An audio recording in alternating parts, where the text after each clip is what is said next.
Welcome to the Council of Better Business Bureaus podcast, The Bistro, where we will discuss today's hottest consumer trends, predict the future with consumer experts, and learn how elite businesses and entrepreneurs continue to push the envelope in today's marketplace. Hello and welcome to The Bistro. Thank you for joining us for the Better Business Bureau. I'm your host, Elaine Espinola. Well, just in time for the holiday shopping season, we decided a discussion on the hottest toys of the year would be a helpful one to parents, grandparents, and gift givers everywhere. Today, we're excited to speak with Adrienne Appell, Director, Strategic Communication with the Toy Association, who will share who they are, what services they offer, and will walk us through the 2018 Toy of the Year Awards. Adrienne, thank you so much for joining us today. Thank you for having me. Sure. Well, we were so excited to have you. Can you tell our listeners a little bit about the National Toy Association? Sure. The Toy Association is a non-for-profit trade association, and we represent all businesses that design, produce, license, and really deliver toys and play to kids of all ages. And we have over 950 members, and we really drive the annual $26 billion U.S. domestic toy market. And our organization has a long history of really propelling the health and growth of the toy industry. And what a lot of people don't know is the annual economic impact of the toy industry in the U.S. is $107.5 billion. So we have a lot of fun, but we definitely make a difference. Yes, clearly. So, toys are something most every child does play with. Why is it so important to have an advocacy group like the Toy Association? Well, for more than 40 years, we've really been global leaders in toy safety. We've helped develop the first toy safety standard that is now federal law, and it is often, recreated in other countries. And we also remain committed to working with medical experts, government, consumers, and industry on ongoing safety programs and outreach. So that's, toy safety is our number one concern. Sure. And that is important. I don't think everyone thinks about that. Kids just have fun, but of course there needs to be a safety element. So that's awesome. Can you tell us a little bit about your outreach program, playsafe.org? Playsafe.org is a consumer website that we have that really talks to parents about making safe choices. One of the biggest tips I always tell people is that, the age grading on a package is really a developmental safety milestone. We actually did a survey and, most parents said, they thought it was just a guideline. But really the package marking is based upon what's safe for your child, especially when kids are under 3 and a product may contain small parts. So really important tip. And then just other questions that families may have about different safety questions. So playsafe.org is the place to go for everything to ensure that every play date is really safe and fun. Sure.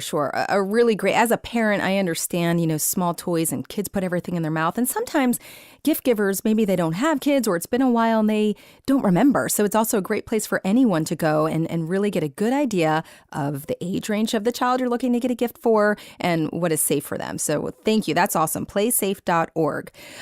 Okay, we talked about the economic impact of toys, clearly a very lucrative industry. And, we've talked about the importance of safety guidelines and gradings for toys. Let's talk about the fun stuff, Adrienne, the actual toys. I know you just released the finalists for the annual Toy of the Year Awards. Tell us about the nomination and selection process.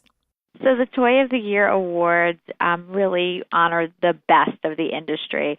Basically what happens is over the summer and through mid-September, companies will nominate their products.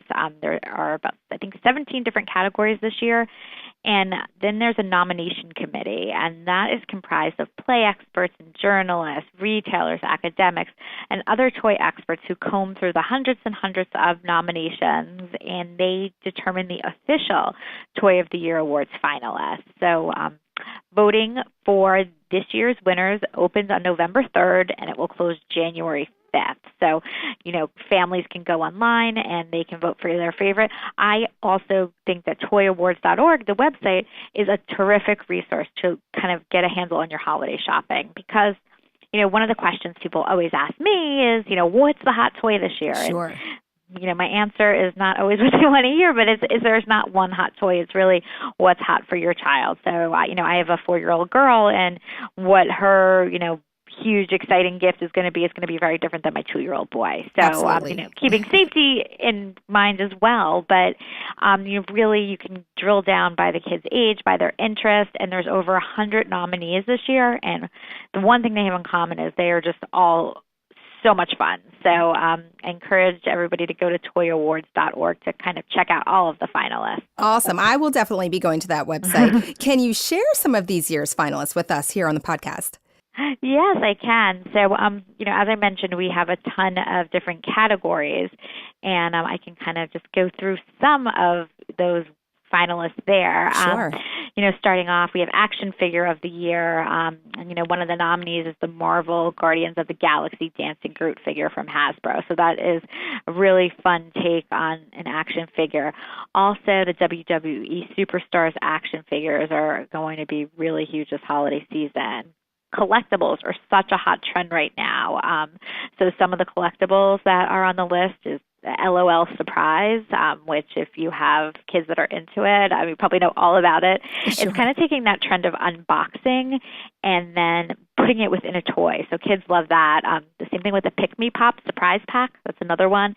And we are seeing Fingerlings fly off the shelves. And these are these kind of little collectible electronic monkeys, and they have a unicorn. And my daughter already has one, and she absolutely loves it. So those are some of the hot ones in the collectible category. Okay, my ears are perking up. I need to get my hands on those too. So once again, what was that website that people can go to and see all this entire list of all the finalists? It is toyawards.org, and when you go on there, you can actually drill down by category as well.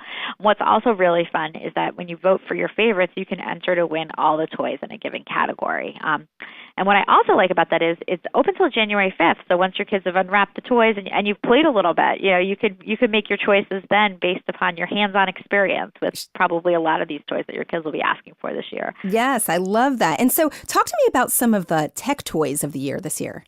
Technology is always a fun category to look at just because it's always new and there's always some cool things. One of the biggest tech trends we're seeing this year is, robots and robotics. So there is a robotics workshop kit from Thames and Cosmos that really allows kids to build amazing creations.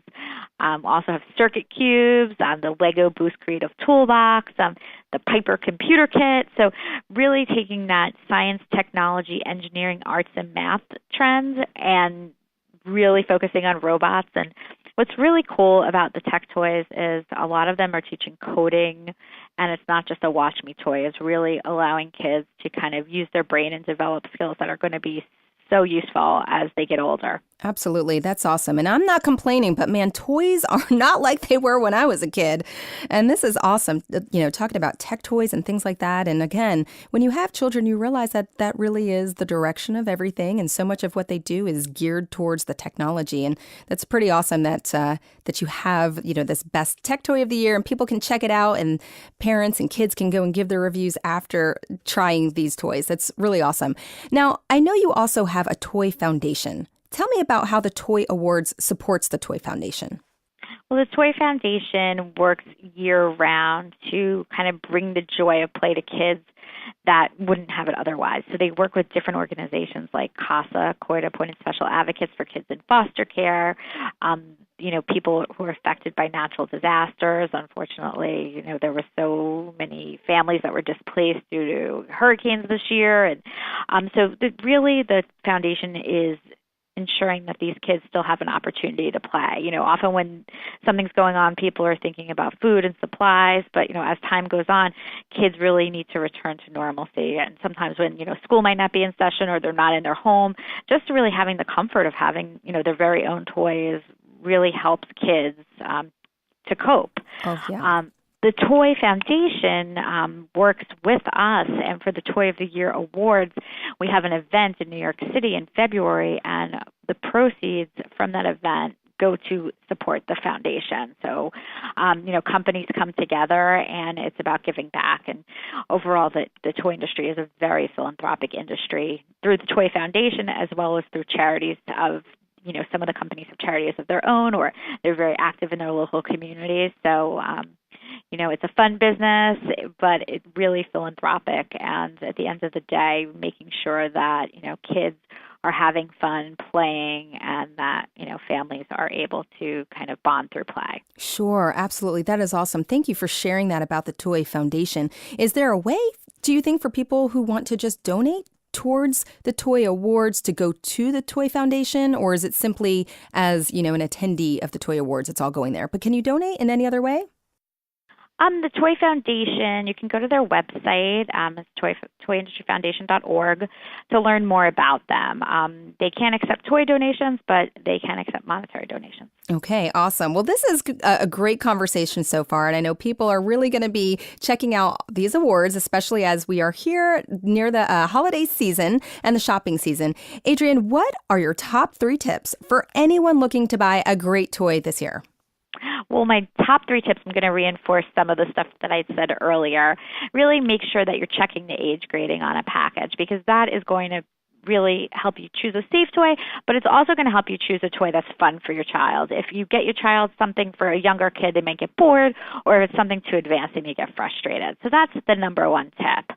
Number 2 would be to pay attention to their interest and what they like to do. My daughter is very into arts and crafts, so I know that I'm definitely going to be in the arts and crafts aisle coming up with some fun things that we can do together.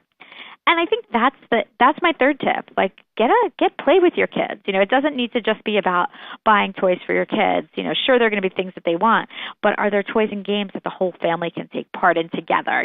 During the holidays, maybe traveling, or a lot more family dinners, a lot more time to spend together. And instead of kind of running off in different directions, it's so much fun to be able to bond through play, whether it's a game or a puzzle or even arts and crafts activities. So maybe pick out the toys that your kids are asking for and find something that interests you and make that an activity with your kids. And it's definitely going to be one of their favorite holiday memories. Absolutely. Those are excellent tips. Excellent. I really love them, especially the one about, the first one that you said around getting toys that are age appropriate. I can recall my kids getting toys that were too advanced for them, and they open them up and they try and play with it, but they can't because developmentally they're just not there yet. And then, by the time, 2-3 years later, when it's really appropriate, it's broken, they forgot about it, it's done. So that's really important. And I really appreciate you sharing that tip and also playing with your kids. Of course, that's huge. Well, Adrienne, thank you so much for joining us today on the Bistro. Where can people find more information about the National Toy Association and all of the great services that you offer? You can go to toyassociation.org to find more about us. And then again, for the play tips, you go to playsafe.org. Okay, awesome. Adrienne, thank you so much for joining us. Thanks so much. The Better Business Bureau is deeply committed to building and advancing a better marketplace, a trusted marketplace for all, because trust always matters. For the Better Business Bureau, I'm Elaine Espinola, host of the Bistro podcast. Happy holiday shopping, and until next time, it's been my pleasure discussing better business with you. You just enjoyed the Bistro podcast. Be sure to tune in next month for a brand new episode. To learn more about our other shows, visit betterbusiness.blueberry.com. That's betterbusiness.blueberry.com and subscribe. The thoughts and opinions expressed on this podcast are the views and opinions of the guests, not those of the Better Business Bureau, Council of Better Business Bureaus, or program affiliates.